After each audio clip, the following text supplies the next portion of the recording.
سجدہ کیا، لیکن جو ابلیس تھا اس کو اپنی عبادت، اپنی ریاضت پر اس نے کہا کہ میں تو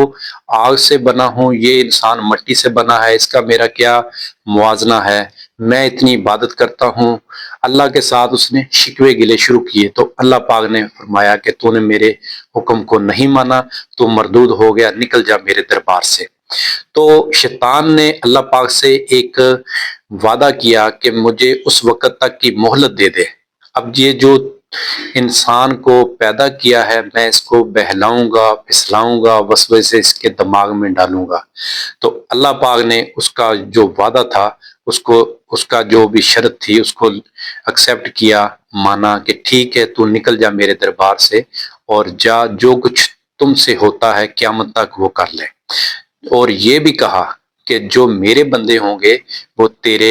بہکاوے میں نہیں آئیں گے، جو میرا حکم کو سمجھیں گے، جیسے تو نے حکم کی میری نافرمانی کی ہے، ایسے ہی جو انسان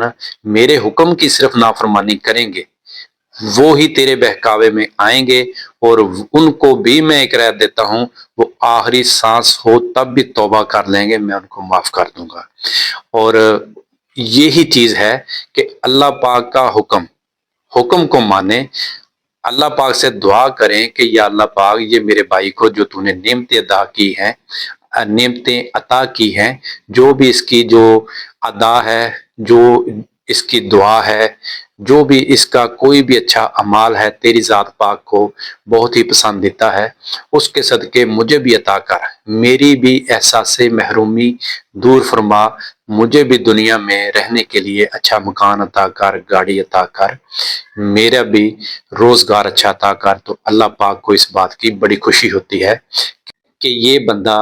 بھی میرے حکم کے مطابق اپنی زندگی بسر کر رہا ہے، پھر اللہ پاک اسے بھی عطا کرتا ہے جو اس بھائی کو عطا کیا ہوتا ہے۔ اگر آپ حسد کریں گے، اس کو نقصان پہنچانے کا 24 گھنٹے اپنے ذہن میں سوچیں گے، وسوسے اپنے ذہن میں پیدا کریں گے،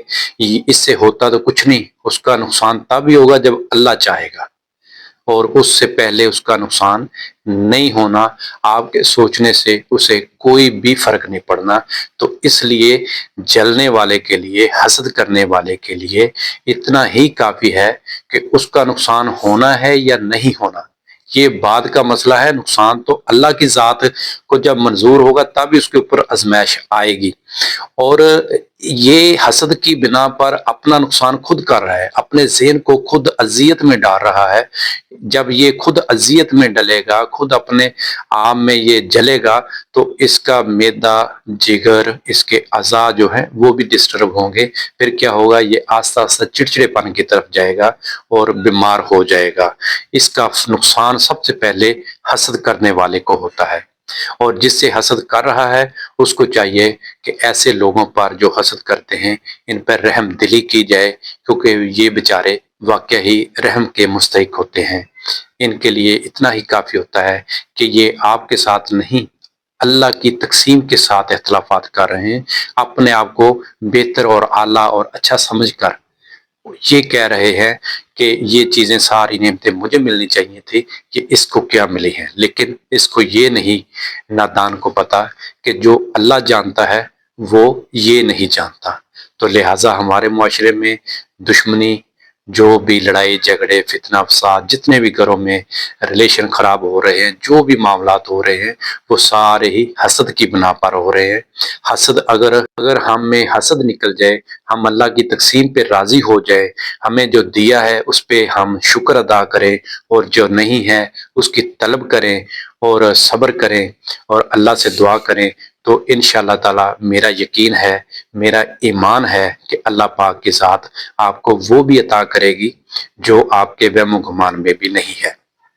جیسے آپ ماں کے پیٹ میں تھے، 9 ماہ اللہ پاک نے آپ کو رزق دیا، سانس دیا، سب کچھ کیا، جب آپ کو چلنا نہیں آتا تھا، بولنا نہیں آتا تھا، اللہ پاک نے یہ طاقتیں عطا کی ہیں۔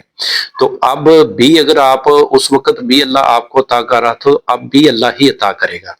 لہٰذا ہمیں حسد کی بیماری سے نکلنا چاہیے، اور اللہ پاک کی دی ہوئی نعمتوں کا شکر ادا کرنا چاہیے، اور